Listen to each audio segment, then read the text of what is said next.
Pernah kepikiran nggak sih gimana caranya aturan-aturan dalam hukum Islam itu dirumuskan? Atau gimana prinsip-prinsip yang udah ada dari dulu bisa tetap relevan buat masalah-masalah modern? Nah, dalam pembahasan kali ini, kita akan coba bedah proses intelektual di baliknya. Jadi, ini dia pertanyaan besarnya. Gimana sebuah sistem hukum yang sumbernya dari wahyu bisa terus relevan dan dinamis ngikutin zaman? Jawabannya, ternyata, ada di dalam sebuah proses yang luar biasa teliti dan dalam. Oke, ini dia peta perjalanan kita. Pertama, kita akan menggali makna dari wahyu. Terus kita lihat dua perangkat utamanya. Lanjut kita pahami tujuan agung syariah. Lalu menimbang maslahat umat. Dan terakhir, kita akan lihat kenapa semua ini bikin hukum Islam jadi hukum yang hidup. Langsung aja kita mulai ya. Oke, bagian pertama. Kita perlu paham dulu tantangan intinya nih. Sumber utama hukum Islam kan Al-Quran dan Sunnah. Isinya itu prinsip-prinsip yang universal. Tapi pertanyaannya, gimana cara kita menarik hukum yang spesifik dari lautan makna yang begitu luas itu?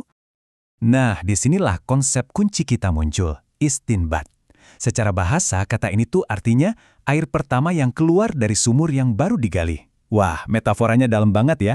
Jadi, istinbat itu ibarat proses menggali makna hukum dari sumber-sumbernya, lewat penalaran yang sistematis atau yang sering kita dengar dengan istilah ijtihad. Tentu aja, proses menggali ini nggak bisa dilakukan sembarangan dong.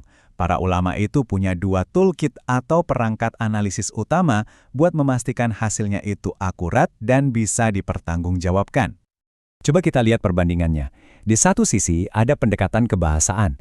Ini fokusnya membedah teks kata per kata. Apakah kata ini maknanya umum atau khusus, jelas atau justru ambigu, ini makna harfiah atau kiasan. Nah, di sisi lain ada pendekatan tujuan. Yang ini pertanyaannya lebih dalam, kenapa sih hukum ini ada?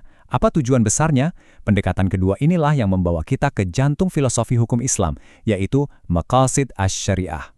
Yuk kita dalami lagi soal pendekatan tujuan ini yang dikenal sebagai maqasid asy-syariah atau tujuan-tujuan agung dari syariah. Anggap aja ini kompas moral yang jadi pemandu setiap penafsiran hukum. Ini poin yang krusial banget. Pada intinya, hukum Islam itu bukan cuma soal aturan dan batasan, tapi tujuannya untuk menciptakan kesejahteraan manusia. Tujuan utamanya adalah mewujudkan kemaslahatan atau kebaikan bersama dan menolak mafsadah alias kerusakan. Inilah prinsip utamanya. Nah, konsep kebaikan ini ternyata ada tingkatannya loh. Ada 3 level prioritas. Pertama, daruriyat. Ini kebutuhan primer. Kalau ini nggak ada, tatanan masyarakat bisa runtuh. Kedua, hajiat. Ini kebutuhan sekunder buat menghilangkan kesulitan. Dan yang ketiga, tahsiniyat. Ini sifatnya pelengkap yang menyempurnakan kehidupan, berhubungan sama etika dan keindahan.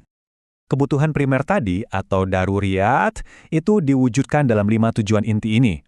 Setiap hukum dalam Islam pada akhirnya pasti bertujuan untuk melindungi salah satu dari 5 hal ini. Menjaga agama, menjaga jiwa, menjaga akal, menjaga keturunan, dan menjaga harta. Kita bisa anggap ini sebagai hak asasi manusia dalam kerangka syariah. Oke, jadi kita udah punya prinsip dasarnya, udah punya juga peralatannya. Terus, gimana cara kerjanya dalam praktek? Gimana para ulama menjawab masalah-masalah baru yang nggak disebutin langsung di dalam teks suci? Yuk kita lihat satu contoh klasiknya. Ini contoh sempurna dari penalaran analogi atau kias. Perhatiin tabel ini ya. Kita mulai dari kasus asal atau asyal, yaitu khamr atau minuman keras, yang hukumnya jelas haram. Terus kita cari alasan hukumnya atau ilatnya. Kenapa haram? Karena memabukkan dan merusak akal. Nah, sekarang kita lihat kasus barunya, narkotika. Apakah narkotika punya ilat yang sama? Jelas ya, sama-sama merusak akal. Karena alasannya sama, maka hukumnya pun bisa ditarik kesimpulan yang sama, yaitu haram. Beginilah cara syariah beradaptasi secara logis. Jadi dari yang udah kita lihat, istinbat itu ternyata lebih dari sekedar proses teknis. Ini adalah sebuah tradisi intelektual yang hidup, yang dinamis, yang memastikan hukum itu akan selalu relevan. Kutipan dari Imam Asy-Syatibi ini, salah satu pakar terbesar di bidang maqasid, benar-benar merangkum semuanya. Beliau bilang, syariat itu ditetapkan untuk satu tujuan utama, kebaikan manusia, baik di dunia ini maupun di akhirat nanti. Dan ini membawa kita kembali ke metafora sumur di awal tadi. Istinbat itu adalah cara untuk memastikan air dari sumur wahyu nggak pernah kering. Proses inilah yang menjaganya tetap murni, tetap relevan dengan zaman, dan yang paling penting, selalu memberi kehidupan. Semuanya demi satu tujuan tertinggi, kemaslahatan seluruh umat manusia. Nah, pemahaman ini ninggalin kita dengan satu pertanyaan terakhir buat direnungkan.